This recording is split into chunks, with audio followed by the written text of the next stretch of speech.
My background in music is quite lengthy. I've been working, I suppose, since mid-80s, and I immediately perceived in the 80s that classical music was very formalized, and I could have started working just as a straight pianist, but there are so many. And so, of course, by then I was already married to a singer, and we thought we'd develop some ideas of how to promote song programs and piano programs as well.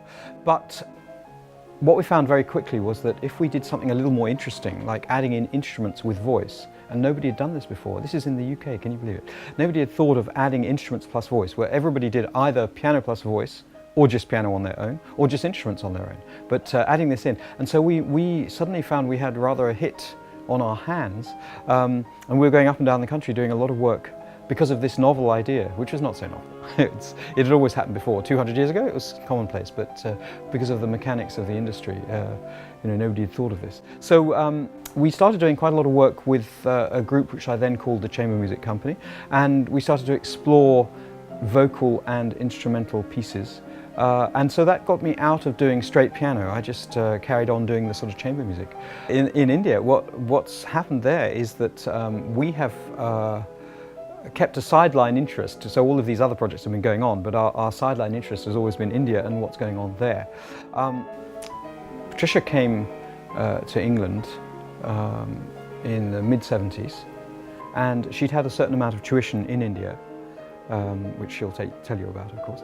And then she studied here, and she made a career here because she met me, and we've been doing things. And all the time we were aware of the fact that not a lot was happening in India, actually. We were aware that occasional singers would come out of India, and we met one or two expat Indians playing instruments, but there were so few. And 6 years ago, we decided that we'd take more interest, pay more attention to India, because we were both very settled in our careers here. And so Patricia devised a program to go back and see what was happening. And as a result of that, it was a teaching program for vocal work in India, which is her speciality, of course. And in investigating that, we've had a chance to discover what else is going on, so instrumentally and in terms of jazz and various other things in India. So we've sort of got an overview of what's been happening. And I must say that for the 25 odd years that Patricia's been working in the West, I don't think very much has been happening other than the sort of prestige events in India.